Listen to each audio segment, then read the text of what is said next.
चिंतनक्षण ही सूत्रे जगण्यातील हे अनुभवमय सार श्रवण करूयाता सूत्रांचा हा सुबोध विस्तार.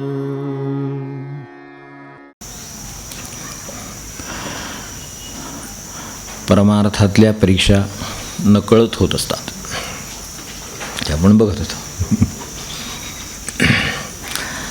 नकळत म्हणजे कोणाला? आपल्याला नकळत. एवढं लक्षात ठेवलं म्हणजे बरं आहे. आपल्या नकळत परीक्षा होत असतात. याचा अर्थ परीक्षा होऊन गेली हे आपल्या लक्षात पण येत नाही. वास्तविक आपल्याला, आपण प्रापंचिक माणसं, त्यामुळे आपल्याला परीक्षांची पूर्वकल्पना चांगली असते. खरं म्हणजे कोण परीक्षा घेईल कधी, म्हणजे शैक्षणिक आहेतच, एरवीसुद्धा जी साधारण कल्पना असते, ज्या आपल्याला नेहमीच्या परीक्षा माहिती आहेत, त्या दोन प्रकारच्या आहेत. एक, कर्तव्याच्या पूर्तीसाठी परीक्षा घेतल्या जातात, आणि दुसऱ्या, विषयांच्या प्राप्तीसाठी सुद्धा परीक्षा घेतल्या जातात, दिल्या जातात. आपण देतो परीक्षा, आपण खूप देतो, पण काही त्यातल्या कर्तव्यपूर्तीसाठी देतो. उदाहरणार्थ, नोकरी लागायची तर परीक्षा द्यायला पाहिजे, त्यासाठी शिक्षण हवं आहे म्हणून परीक्षा द्यायला पाहिजे. ह्या कर्तव्यपूर्तीच्या परीक्षा आहेत, त्यामुळे तेवढ्या आवश्यकच आहेत. आता ती नोकरी लागायला पाहिजे, व्यवसाय करायला पाहिजे, काय त्याच्यासाठी जे आवश्यक आहे त्यासाठी जे शिक्षण, जी परीक्षा देणं आवश्यक आहे की ज्याच्यातून आपली नोकरीची जी सोय होईल, तर ती देणं हे कर्तव्यपूर्तीसाठी देणं आहे. त्यामुळे त्यात काही चुकीचं नाहीच आहे. फक्त काही परीक्षा अनेक लोक हे विषयांच्या प्राप्तीसाठी देत असतात, ह्याची आपल्याला कल्पना येत नाही. अकारण किंवा जादा ह्यापेक्षा काहीतरी मिळावं म्हणूनही परीक्षा दिल्या जातात. त्यात अधिक फार मोठी नोकरी, अधिक फार मोठा व्यवसाय, अधिक प्रतिष्ठा, अधिक मानमान्यता, विशेषतः अलीकडच्या काळामध्ये अमाप पैसा किंवा अमाप सुख देऊ शकणाऱ्या ज्या परीक्षा आपण देऊ इच्छितो किंवा कोणी देऊ इच्छित असेल, तर ती कर्तव्यपूर्तीसाठी दिलेली परीक्षा नसून ती विषयांच्या प्राप्तीसाठी दिलेली परीक्षा आहे. कारण अमाप पैसा कशासाठी पाहिजे? काहीतरी त्याच्यातून सुखाची अपेक्षा आहे, काहीतरी त्यातून मिळवायचं आहे म्हणून ती दिलेली आहे. जी पोटाला दिलेलीसाठी दिलेली परीक्षा आहे ती पोटापुरते काम पर्यागत्य तो राम, ती कर्तव्यप्राप्तीची आहे. कारण त्यात आपोआप भगवंताच्या प्राप्तीला जागा राहते. तेव्हा अशा काही परीक्षा देतात की ज्यामुळे बाहेर प्राप्ती प्रचंड होते, पण भगवंताच्या प्राप्तीला जागा राहत नाही. भगवंताच्या प्राप्ती कुठे, त्याला जागाच कुठे आहे मुळात.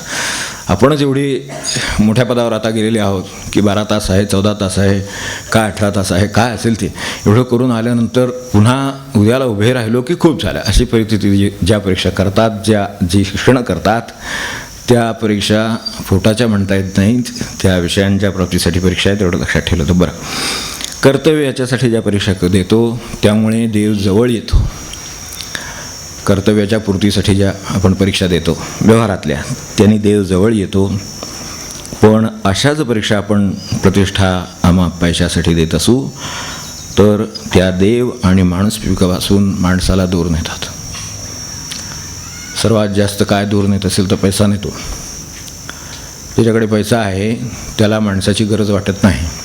त्याच्याकडे आजच्या काळात एक सांगायसारखं मोठं आहे म्हणून, ते ज्याच्याकडे आहे, जास्त आहे म्हणून त्याला तेवढ्या प्रमाणात कमी किंमत माणसांची असते. असं सर्वसाधारण व्यस्त प्रमाण आहे. इतका पैसा जास्त तितकी माणसाची किंमत कमी, इतका पैसा कमी तितकी कशाची तरी दुसऱ्याची गरज जास्त. मग माणसाची गरज जास्त, इतर संस्थांची गरज जास्त, आचरणाची बाकीच्या गोष्टींची मदतीची गरज जास्त, अशा सगळ्या गरजा जास्त लागतात असं आपल्याला आढळून येईल. आणि त्यामुळंच मग जिथे जास्त अमाप झालेलं आहे तिथे माणुसकीला थारा नाही असं दिसतं, आणि त्यातून आपलं आणि इतरांचं स्वास्थ्य जातं. म्हणून या परीक्षांच्याबद्दल हे बोललो. आता या परीक्षा आपल्याला अटळ आहेत, कारण कर्तव्यपूर्तीसाठी परीक्षा तर अटळच आहे, नोकरीसाठी परीक्षा तर अटळच आहे, बरोबर आहे. ज्या शिक्षणात त्याला लागणाऱ्या शिक्षणासाठी परीक्षा अटळ आहे. तर त्यामध्ये पासही होत असतो. 4थीपर्यंत अलीकडे मला वाटतं नवीन शैक्षणिक धोरण आहे काहीतरी असं मी ऐकलं. त्यामुळे कोणी नापास होतच नाही. इकडच्या परीक्षा नकळत होतात तिथपर्यंत जायचं आहे, पण इकडे शैक्षणिक धोरणानुसार पास व्हायला होतं. कदाचित त्याच्या पुढचं नवं शैक्षणिक धोरण आलं तो मॅट्रिकपर्यंतसुद्धा कदाचित एखादा GR निघेल सुद्धा, काय सगळा निघाला का नाही कोणा टोका, एखाद्या निघाल सुद्धा असेल, अंतर्गत सुद्धा असेल कदाचित. कदाचित जर तो फार प्रायव्हेट सर्क्युलेशन असेल तर आपल्यापर्यंत आला पण नसेल, तर तसं सुद्धा तिथपर्यंत जाता येतं. हे पास होणं हे खऱ्या अर्थाने त्यातलं काहीही कळलं नाही असा अर्थ आहे. ते जे काय आपण अभ्यास केला तो कळलाच नाही, कारण त्यांनी पास करायची व्यवस्थाच आहे म्हटल्यानंतर प्रश्नच येत नाही. परमार्थात मात्र असं काही नाही आहे, हे लक्षात ठेवू.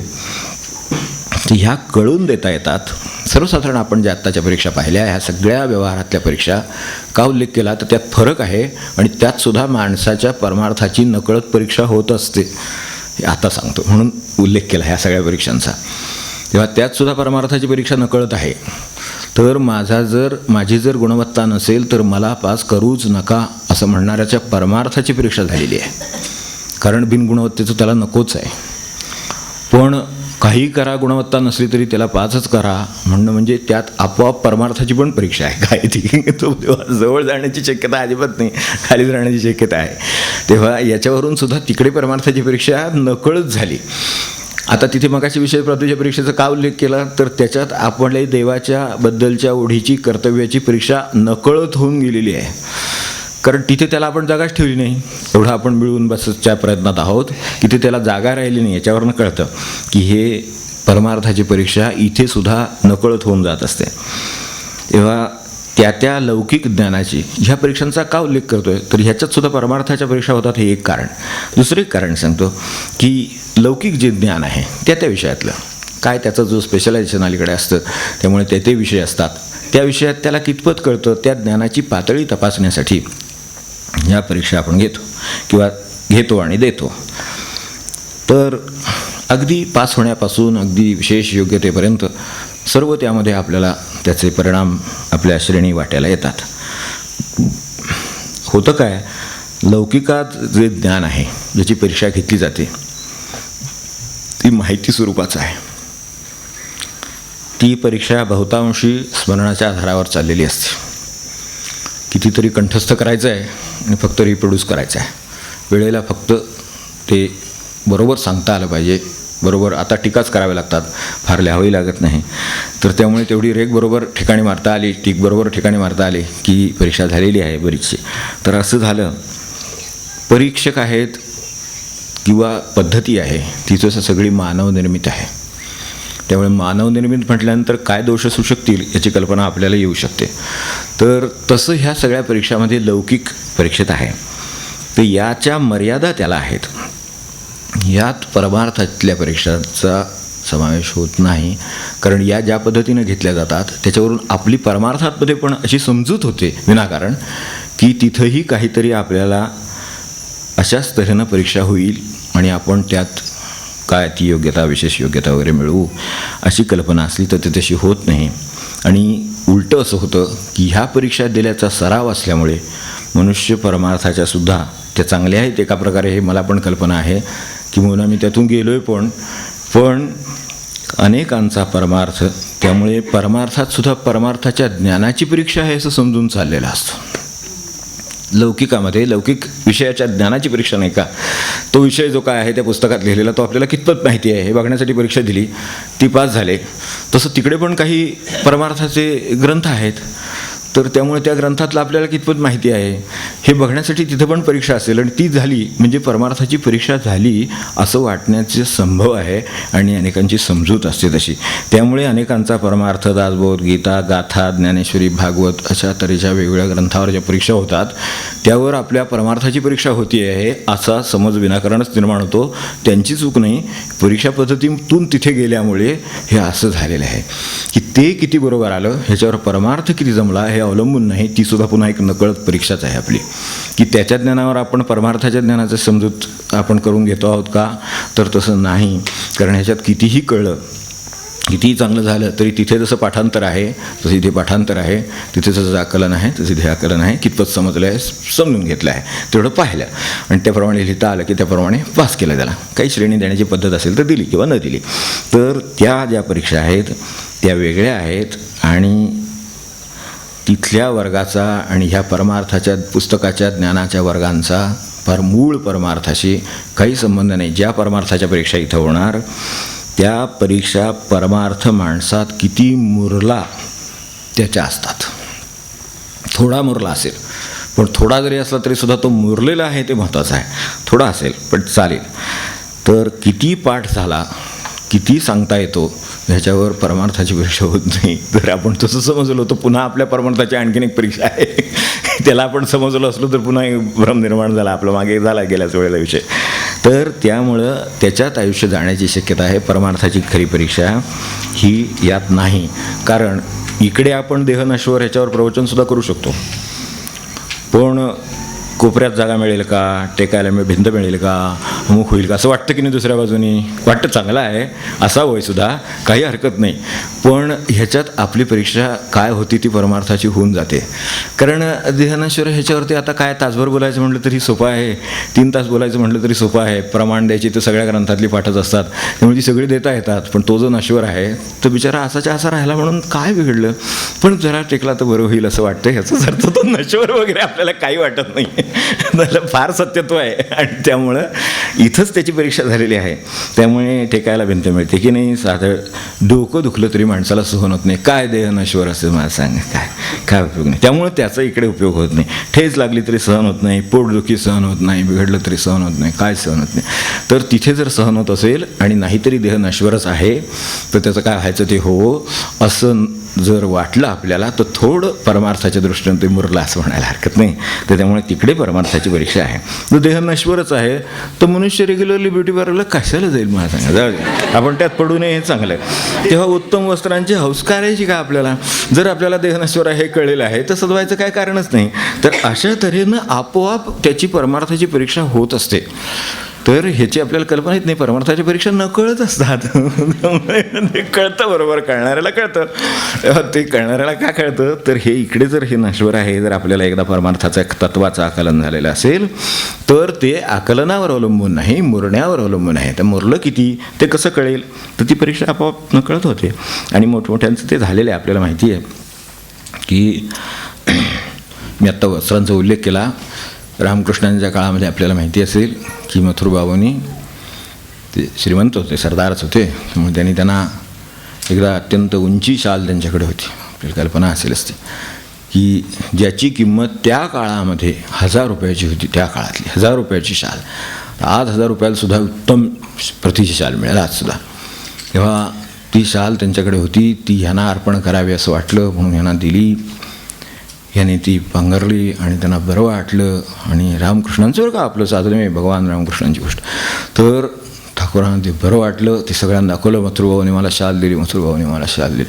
एक 5 मिनटं फिरले आणि सावध झाले. म्हणले हे काय आहे. हे पंचमहाभूताचंच आहे, हे त्याचंच आहे, हेही त्याचंच आहे. म्हणजे ह्यात काय आहे तसा विचार केला तर वेगळं, हे वेगळं आहे, ह्यात लोकर आहे, ह्यात जर आहे. त्या काळात 1000 रुपयाची शाल म्हणजे आज आपण कल्पना करू शकतो की 25-50 हजार रुपयाची शाल झाली आजच्या भाषेमध्ये विचार केला तर तिच्यात किती रिचनेस असेल साध्या भाषेमध्ये आपल्या. तर तिथलं किती हे असेल, श्रीमंती असेल ती. तर ती शाल त्यांच्या अंगावर घातल्यानंतर दुसऱ्या क्षणी ते सावध झालेले आहेत. दाखवली, वाटलं की त्यांनी दिली म्हटलं, पण तरीसुद्धा ते म्हणले ह्यानं जास्तीत जास्त काय होते लोकरंजर. तर थोडं उपयोग म्हणजे काय, थंडीचं निवारण होतं गोष्ट खरी. पण ते माझ्या घोंगडीने सुद्धा होते. थंडीचं निवारण व्हायला घोंगडीसुद्धा पुरती मला. तर ह्या महागड्या किंवा श्रीमंती शालेची मला काय गरज आहे. तर त्यांना ती म्हणजे घोंगडीने सुद्धा होतं. नंतर ही जी माझ्यावर आलेली आहे, ही जी शाल वाट्याला आलेली आहे, तर यांनी उलटं माझ्या देवाच्या प्राप्तीमध्ये 5 मिनटं का होईना पण मला विसर पडला स्वतःचा. शालीच्या नादामध्ये, मी ती दाखवण्याच्या नादामध्ये मला माझ्या देवाचा देवीचा 5 मिनटं विसर पडला. हा विसर ती पाडू शकली हेच उलटं तिच्यामध्ये जास्त आहे. बाकीचं ते जरण लोकरच आहे. पण त्या जरी लोकरीमुळं मला देवाचा विसर पडू शकतो, भगवंताचा आईचा विसर पडू शकतो, तर तिचं उलटं घातक आहे माझ्या दृष्टीनं असं त्यांना वाटलं. त्यांना देहनश्वर वाटलेले आपल्याला सांगण्यासाठी मला आठवण त्याच्यावरनं झाली. आणि म्हणून त्यांनी ते इतकंच नव्हे तर ते म्हणले उलटं ही माझी वेगळी आहे म्हणून मी दाखवायला गेलो, कारण कुणाकडेच तशी नाही. आता जी राजाकडे शाल आहे ती यांच्याकडे नाही म्हटल्यानंतर ती कोणालाही दाखवावीशी आणि बघावीशी वाटेल आणि यांच्याबद्दल वाटेलही तसं की केवढं हे यांचं हे श्रीमंती आहे असं वाटेल. तर त्या पोटी आणखीन माझ्या नसलेल्या अहंकारात भर पडली, एक नवीनच वेगळे नव्हतं वाटायला ते आणि परत वाटायला आलं. म्हणजे हिनी माझं काय फायदा केला, माझ्यासाठी काय उपयोग झाला या शालीचा मला. तर त्यामुळं हे मी घेतलं नसतं तर बरं झालं असतं. आता हे मला नको म्हणून ते काढून पायाखाली तुळवली ती शाल. असं त्यांची कथा आहे बाबा. एवढी गोष्ट खरी, त्यांचा प्रसंग आहे असा की त्यांनी पायाखाली तुळवली, ती दुसऱ्याने काढून घेतली. त्यांना थांबवलं, म्हणले असं काय करू नका, तुम्ही घालायची तर घालू नका. बहुतेक आता पुढे त्यांनी ठेवून घेतली काय मला माहिती नाही. हां, पण आता एवढं तरी खरं की ते म्हणले पायाखालीच मला ही घेण्याची गोष्ट आहे, ही मी घ्यायलाच नको होती अंगावर. 5 मिनटं जिनी मला देवाचा विसर पाडला ती. कारण आपण एका बाजूला म्हणून म्हटलं एका बाजूला देह नश्वर म्हणतो आहोत, तर हे असं आहे. आता परमार्थाची परीक्षा कशामध्ये आहे? परमार्थाची परीक्षा 2 गोष्टीमध्ये माणसाच्या होते, की जे त्याज्य आहे म्हणून आपल्याला तत्व म्हणून कळलेलं आहे ग्रंथामध्ये ते कितपत टाकलं आपण, आणि जे स्वीकार्य आहे ते कितपत घेतलं. या 2 मार्गाने माणसाच्या परमार्थाची परीक्षा होत असते आणि ती नकळत असते. त्याला कोणी पेपर टाकून विचारत नाही की आता बसा आणि हे उत्तर द्या किंवा अमुक करा किंवा आता मी तुमची परीक्षा घेणार काय नाही. ते आपोआप होत जात असते. तेव्हा त्याज्य काय असेल तर आपल्या दृष्टीनं काय मत्सर म्हणा, असूया म्हणा, काय अहंकार म्हणा, लोभ म्हणा, काय जे असेल ते जे असेल ते मला सोडायचं आहे. ही परमार्थाची माझी परीक्षा आहे. म्हणजे जे त्याज्य आहे त्याच्यासाठी ती परीक्षा आहे. तर ते कितपत सुटलं ह्याच्यावर ते अवलंबून आहे. साधं घरात समजा जर आता म्हटलं तर चालेल का बघा, पण घरामध्ये समजा आपली बहीण काय समजा म्हणजे बहीण म्हणजे यांची मिसेसची बहीण मेहुणी आली समजा, किंवा आपली स्वतःची बहीण आली समजा, काही म्हणा, आपली स्वतःची बहीण ताई अगदी काय आली कोणी घरी, घरात चहाची वेळ झाली, तिने चहा केला, या कुठेतरी बाहेर असतील इकडे तिकडे म्हणून आल्यावर एकदा म्हणून बघा फक्त की चांगला झाला चहाचं, पुढच्या वेळेला चहा मागा नंतर थोड्या वेळाने किंवा सांगते मी ताईनं सांगते घरात लगेच काय ते कळतं. परमार्थाची परीक्षा इतकी सोपी आहे बरं का, आणि अखंड चालू आहे. मनुष्याला असा काही ती सोडत नाही कुठे. तेव्हा कोणाचं अक्षर चांगलं म्हणून बघा, कोणाचा गुण चांगला म्हणून बघा, कोणाचा स्वभाव चांगला आहे म्हणून बघा, कोणाचा आवाज चांगला आहे म्हणून काही म्हणून बघा, लगेच बाजूला सगळ्या परमार्थाची परीक्षा होऊन जाते आजूबाजूच्यांची. ते कोण आहे काय याचे संबंध नसतो. मित्र असते, मैत्रीण असेल, कोण घरातला असेल, जमाव असेल, काय विद्यार्थी असतील, काही असेल, परमार्थ तर सगळ्यांनाच लागू आहे. त्यामुळे कुठेही याची परीक्षा होतच असते. काहीही एवढ्यात लगेच कळतं. मग ते त्याज्य आहे ना, मग ते मला स्वीकार्य नाही. त्यांनी केलेलं चांगलं झालं असेल, चांगलंच झाले. जर चांगलं असेल तर चांगलंच असेल. त्यांनी केलं म्हणून नाही चांगलं झालं, ते चांगलं आहे. मग चांगलं असेल तर सांगा, त्यासाठी सांगा, पण असं वळणानं चांगलं नको. म्हणजे त्याच्यात कळतं बरोबर काय आहे ते मुळात गेलं नाही. ते असूया जर नाही गेली किंवा मत्सर जर नाही गेला तर परमार्थात पुढे जाणार नाही. प्रतिक्रिया ती परीक्षा कळून येते माणसाची. माणसाला जर कळूनच यायला हवं असलं तर माणसाच्या प्रतिक्रिया त्यांनी स्वतःच्या तपासाव्यात. स्वतःला सुद्धा परीक्षेचे आपले मार्क मिळू शकतात, कळू शकतात थोडेफार. निदान जेवढी तटस्थ आपण असू तेवढे त्या प्रमाणात कळू शकतात. तेव्हा प्रतिक्रियाने ते कळतं. अहंकार अगदी भलं मोठं काम आहे. भरपूर काम असलेलं सर्वात मोठं जर कोणतं त्याज्य वस्तू असेल तर अहंकार. तेव्हा तिची परीक्षा आपली होऊ शकते. तेव्हा घरात एखादा निर्णय घेतला आणि आपल्याला नाही सांगितला, कळलं लगेच काय ते, तर कारण तो माझ्यापर्यंत आला नाही, मला सांगितलं नाही, हे जे वाटलं की कळतं की आहे आपण अजून शिल्लक आहोत, लांब आहे अजून, परमेश्वर लांब आहे समजायला हरकत नाही. कारण तिथपासून तेवढ्या अंतरावरती आहे. ते घराघरात कुठेही होऊ शकतं. लोभ आहे, आपल्याला सांगायला नको. तर ह्याचं सगळ्यातलं आपण सार घ्यावं. जे त्याज्य आहे ते कितपत सोडलं, ते कितपत टाकलं, याची परीक्षा ही परमार्थात होते आणि ती आपल्या नकळत होत असते. तेव्हा आपल्याला मागे लकुंडी महाराजांचं बोललो होतो, त्यांची एक दुसरी आठवण सांगितली होती. तसं आहे की त्यांचे काका होते रामाप्पा म्हणून, त्याने त्यांचा सांभाळ केला. बरोबर आहे, गावाकडे तिकडे लकुंडीची गोष्ट. तेव्हा लकुंडीला ते असताना त्यांच्या शिक्षणाला ज्या वेळेला तिकडे आले तेव्हा त्या काळातले ते 1895 BSc वगैरे बॅच. 1895 महाराजांच्याकडे हे घेतलं होतं, नाम घेतलं त्यांनी. ते लहानपणी ते पुढे योगाभ्यासी झाले मोठे आपल्याला माहिती आहे. तर ते त्या काळातले BSc असल्यामुळं तसेच्या तसे त्यांच्या त्या पहिल्यांदा एक अधिकारी म्हणून त्या ब्रिटिश सत्तेमध्ये, नंतर मग मामलेदार म्हणून त्यांची निवड झाली त्या काळामध्ये.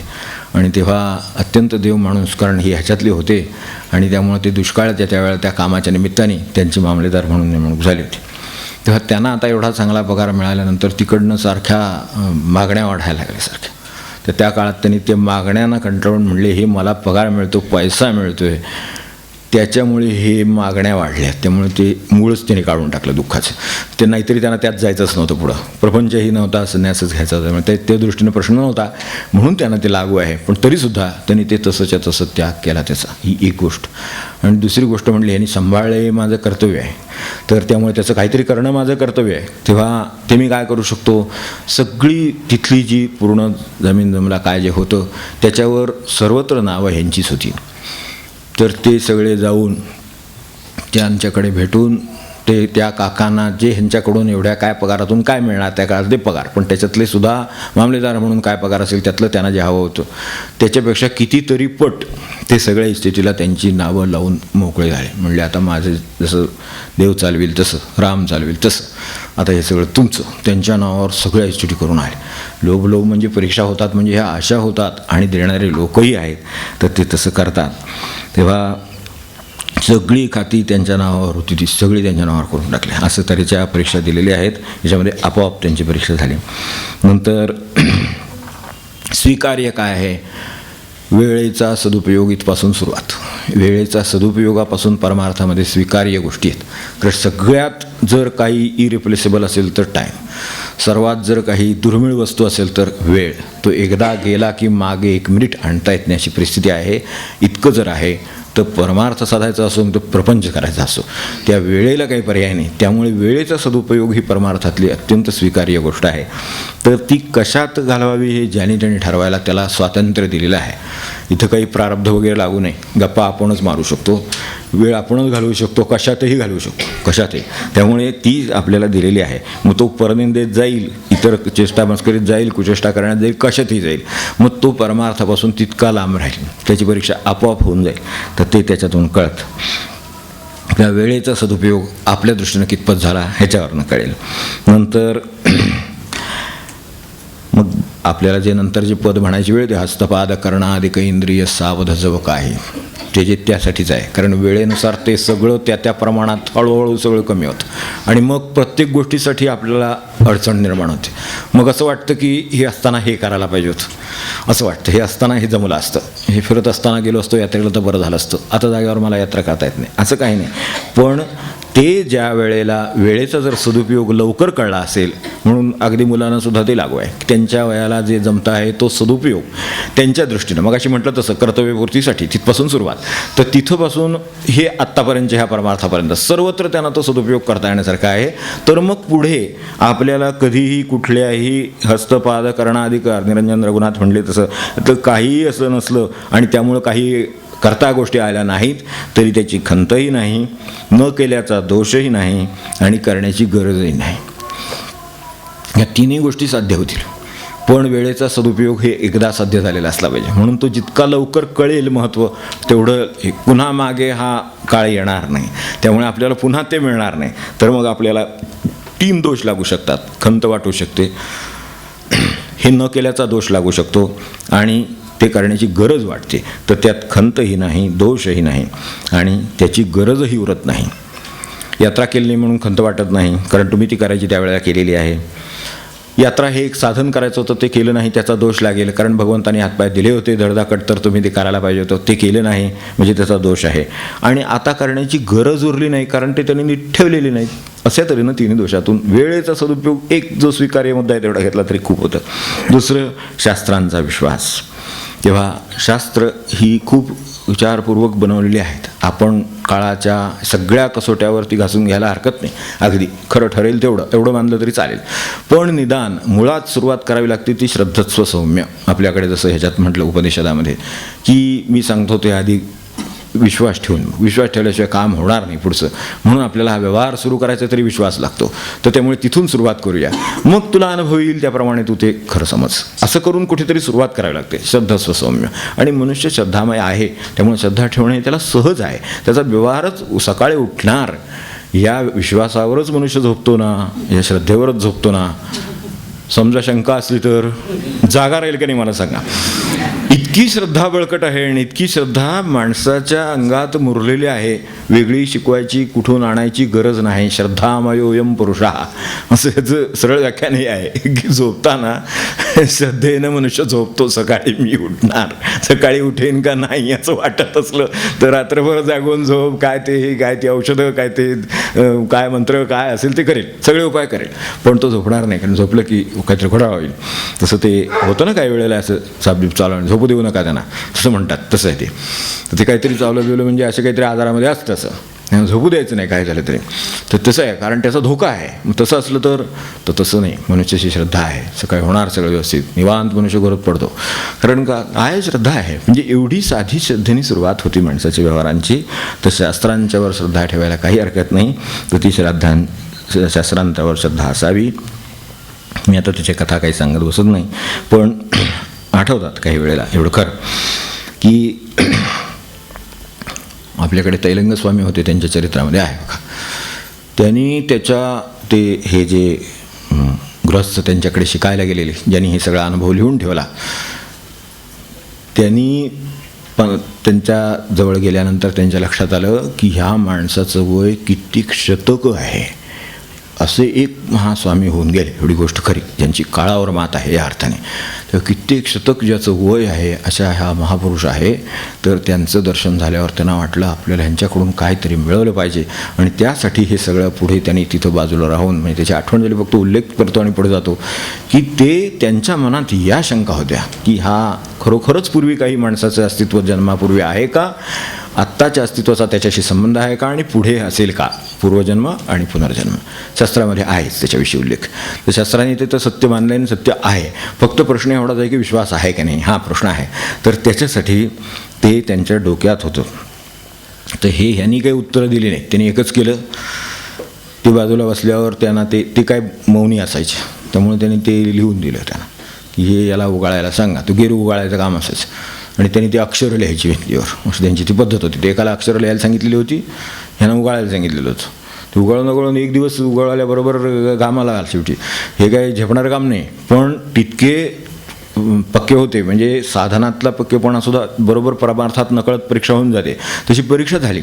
एक दिवस उगाळलं, दुसऱ्या दिवशी यायचं, परत उगाळायला ठेवलेलं असायचं. इच्छा असेल तर उगाळत बसायचं. तो गेरू उगाळून दोन्ही हात भरून आले. शेवटी जेव्हा असं करत 14 दिवस पार पडले, तेव्हा हात आता माझे चालणार नाही, त्याच्यापुढे तुम्ही दुसऱ्या दिवशी उगाळलं तर माझे हात आता पुन्हा चालू शकणार नाहीत असं ज्या वाटत होतं. पण 15व्या दिवशीसुद्धा जाऊन हजर झाले. कारण ज्ञानाची इच्छा होती. ही सुद्धा परीक्षाच आहे परमार्थातली, जे घ्यायचं आहे ते, की ज्ञानाची इच्छा होतीच. त्यामुळे 15व्या दिवशी गेलेच. गेल्यावर मात्र त्यांना सांगितलं ह्यांना जरा आंघोळ करून यायला सांगा, ते लिहून दिलं. मग ती झाली. त्यांच्या काय करायची होती ती परीक्षा घेतली. म्हणजे तेवढी आपल्याला साधनाची सुद्धा तयारी आहे की नाही याची नकळत परीक्षा होऊन, गेरू उगळून होणार काय त्यांचं काय कोणास ठाऊक. ह्याला काय त्यातून साध्य झालं असेल ते अक्षर लिहून काय करत होते माहिती नाही. पण एवढं नक्की माहिती आहे की परीक्षा त्यांची झाली एवढी खरी की साधन निष्ठेने अनंत काळापर्यंत करण्याची तयारी आहे का. केलं 14 दिवस. पण 14 दिवसात आपली शक्ती पादवणी वेळ आली, शेवटी संपण्याची शक्ती वेळ आली. असं झालं तरीसुद्धा ते चालू ठेवलेले आहे. 15व्या दिवशी गेलेले आहेत. काय व्हायचं ते होईल. 15व्या दिवशी उगाळत बसलेले आहेत. नाहीतरी आपण नाम तसंच घ्यायचं आहे. तर तसं 15व्या दिवशी ते उगाळत बसायला म्हणून गेले. चालला हात तर उगाळू, नाही तर ते बघतील काय करायचं ते. बरं एवढं ते महास्वामींसमोर बसले, त्यांना काय ती आहे ना सत्ता त्यांची, करतील काय ते असं म्हणून गेले होते. तेव्हा लगेच त्यांना पाठवलं तिकडे आंघोळीला. मग आल्यावर बसल्यावर सगळे लोक जाईपर्यंत मौन तिथं बसून राहावं लागलं. कारण यांचं मौन होतं. लोक गेल्यानंतर मग तोंड उघडलं. मग म्हणाले तुझ्या मनात जी पूर्वजन्मान पुनर्जन्माबद्दलची शंका आहे, त्यात जे संत महात्म्याने जे अनुभव घेऊन ऋषींच्या काळापासून लिहून ठेवलेलं आहे त्यात काहीही असत्याचा अंश नाही. ते सर्व सत्य आहे. तुला हवं तर मी पूर्वीचं सांगतो. असं त्याची उत्तरं देऊन पुढे मग खूप मोठा संवाद आहे आणि त्यांचा उपदेश आहे. तेव्हा हे शास्त्रविश्वास, ह्यामधून ज्ञानाची इच्छा, त्यासाठी कष्ट करण्याची तयारी, त्यासाठी म्हणजे ज्याचा पुढे आपल्याला हे दिसत नाही की हे कधी वळायचं थांबवतील हे माहिती नाही. नाम जे बाबा अंबुराव महाराज म्हणायचे की आंधळ्याने दोरी वळल्यासारखं नाम, म्हणजे आता किती दोरी राहिली वळायची हे माहिती नाही. असं असताना ज्याची वळायची तयारी आहे त्याच्या हातूनच नाम होईल. ही त्याची परीक्षाच आहे यातली. तर त्यामुळे ती द्यायची त्याची तयारी आहे. तर नामाने काय झालं, नामाने काय झालं नाही, नामाने अजूनपर्यंत काय झालेलं नाही, तरी मी ते घेणार आहे. कारण त्यांनी सांगितलं यांनी कल्याण होतं, मला माहिती एवढंच, बाकी मला माहीत नाही. असं ज्याचं आहे त्याचं आपोआप त्याच्या नामात कधी कुठल्या अनुभवाने कशाने खंडबिंड काय पडत नाही, तो घेत राहतो. तसं इकडे ज्ञान होतं. म्हणून त्याच्या बाबतीत हे इतरांच्या अंतःकरणाला शक्यतो दुखावू नये, इतरांच्या कष्टांची जाणीव ठेवावी, ही सगळी परमार्थातली आपल्याला घ्यायची तत्त्व आहेत. आपल्याला वेळ कमी आहे, मुद्दा आपल्या लक्षात आलेला आहे, त्यामुळे आता मी पुढे जातो की मनापासून खरं साधन मनापासून किती करतो ह्याची परीक्षा आपोआप होत असते. चांगला जप झाला आणि बाहेर आले जर विचारलं, परगावून मनुष्य आला समजा, कुठून आला समजा, काय सांगलीहून आला, केव्हा आला, पुण्याहून आला, कुठून आला, जपाला बसलेला आहे, जप चांगला झालेला आहे, मनाला वाटते की जप चांगला झाला आहे असं वाटतंय, दोघांनाही वाटते. बाहेर गेल्यानंतर जर विचारलं चटकन बाहेर पडल्या की चांगला जप झाला, यावर्षीचा तिकडा आंब्याचा सीझन कसा काय, जर चुकून विचारलंच अगदी बाहेर पडल्या कठीण आहे यावर्षी, कधी ऐकला नाही एवढा भाव, गेला तिकडे गेला पुढे केव्हा त्याला कळलं म्हणण्याची परीक्षा कधी झाली, ते जपाची परीक्षा झाली काय व्हायची ती. आंब्याचा भाव दुसऱ्या क्षणी हजर आहे, म्हणजे तो आधी होताच, फक्त ते मौन होता आणि जप होता म्हणून अडचण होती. इतकी परीक्षा नाजूक आहे आणि इतकी परीक्षा नकळत आणि मोठी सटल आहे. त्यामुळे ती आपण लक्षात ठेवली तर मनापासून साधन असेल तर जर ते खरंच झालेलं असेल आणि मनापासून झालेलं असेल तर नंतर आधी काही बोलू नयेच वाटलं, हात कर बघू नंतर सांगतो, काय नडलं नाही, कारण आपण दोघे इथेच आहोत, काय स्वस्त आहेत म्हणून घेऊन येणार नाही लगेच, मग ही जर माहिती आहे तर काय गरज नाही. नंतर थोड्या वेळाने ते निदान चक्रा जे फिरतंय मनामध्ये नामाचं तेवढं फिरू दे थोडा वेळ, तेवढा तर फायदा आहे, आणि नंतर मग बोलू त्याच्यावर काय असेल ते.